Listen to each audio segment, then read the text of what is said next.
or the reason I played the Other America speech the other day was solely for the unique moment where Dr. King said that rioting, while he still thinks that it's not the best means, that it's self-destructive, but he said rioting is the voice of the unheard. A riot is the voice of the unheard. Well, it can't only apply to black people. It can't only apply to those who were on the side of the political movement that is now aligned with the civil rights movement. Equal application of an idea that good.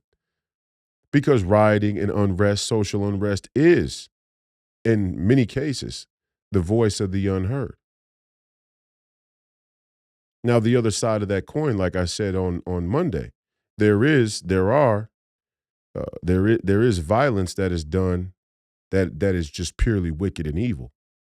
That does exist, and we have to be conscious of that, and we have to have the discernment and pray for the discernment to separate which violence is coming from the unheard, a genuine unheard grievance, and which violence is coming purely from the wickedness and evil of Satan. Not an easy distinction to make, and in some cases, Satan is going to try and smuggle what appears to be a genuine unheard grievance in before you, and he's gonna Trojan horse the wickedness with it. And if you think that you're smarter than Satan, well, hey, you've already you've already you've already mistaken yourself. Um, and I love again to last Friday's episode when AJ talked about David saying that God will provide. Um, God provides us with a trap. I forget what it was again. Off the top of my head, I'm sorry. But God provides you with obstacles, right? God provides you with the obstacles that into your that lead to your retribution.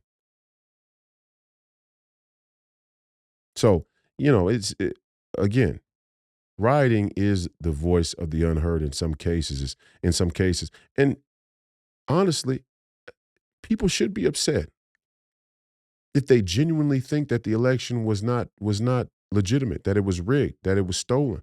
American citizens should be upset. It should actually shock us if Americans know the corruption taking place in their elections and they aren't upset. That would be more worrisome for people who actually understand the fundamentals of American citizenship. I'd be more concerned if somebody didn't rally or riot at the Capitol when they think the election is stolen. To be honest, I'd be like, man, nobody finds this like, right now. We're on the brink of nuclear war. We are on the brink of nuclear war. Iran, launched missiles, struck very near the United States consulate. We're headed towards war with Iran. And to be honest, we don't know if Iran has a nuclear weapon or not. And we don't know who's really behind Iran. We think we do. I mean, we know the economic alliance, the Iron Triangle of Iran, Russia, and China seems to be obvious. But nothing that's obvious is really obvious anymore because nobody's giving more money to China than America. And nobody's giving more money to Iran than China. So ipso facto, there could be some cadre within our own government and political elite that are actually behind Iran, which seems to be evidence based. I mean, there was a proto-Iranian sort of faction, in former Democrat um, administrations. Obama's one of them. But we can go all the way back to Reagan and the Mujahideen and see that there is America being on all sides of the deal when it comes to the trade taking place there in that part of the world with those different nations and groups. And I only say that to say, again, we're headed towards nuclear war. And I think to myself all the time, why is nobody in this? Where are the anti-war protests?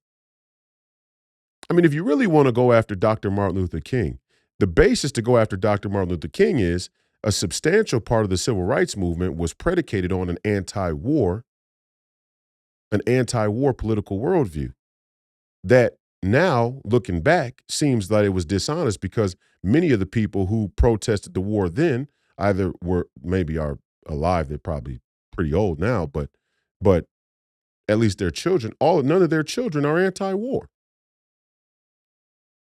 which means that they didn't emphasize an anti-war worldview on the next generation, which means that when it comes to political priority, it probably wasn't right up there at the top. At least it wasn't as high as they made it look out there in the public in the streets, which means that a call for anti-war may have been used to forward some other agenda because now nobody seems to be anti-war. I don't understand how that happened. That'd be a basis to go after Martin Luther King. Now, I don't know if you could really go after Martin Luther King himself because he was an avid anti-war activist when it came to the Vietnam War.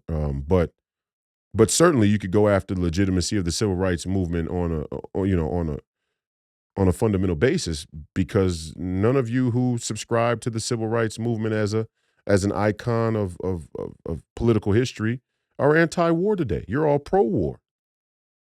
And even more scary is you're pro-nuclear war, it would appear.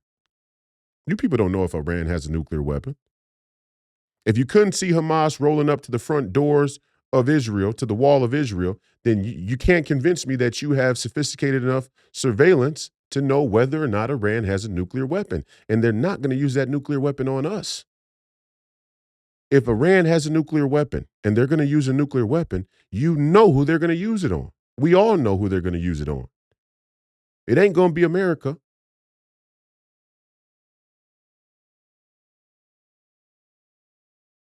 So, where are the anti-war movements today? I don't know.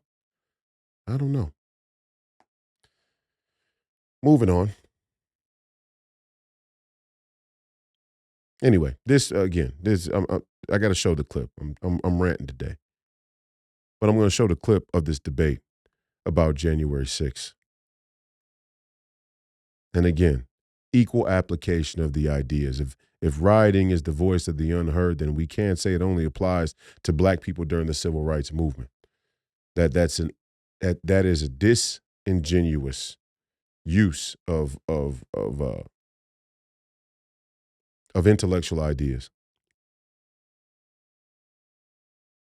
Yeah, there are people who feel unheard, and when they have no legitimate means, when they feel they have, at least if they perceive they have no legitimate means to have those grievances heard or to use their citizenship to affect the outcome of certain processes in this country, you're going to have violence. And the scary part about it is I think the establishment knows that, and I think the establishment wants it. Just like it would seem in many respects that the establishment was inviting January 6th to happen. Certainly, when you look at that footage, when the MAGA extremists, now we see that they were basically let into the building and walked through, taking pictures with Capitol Police. Yeah, it draws a lot of questions.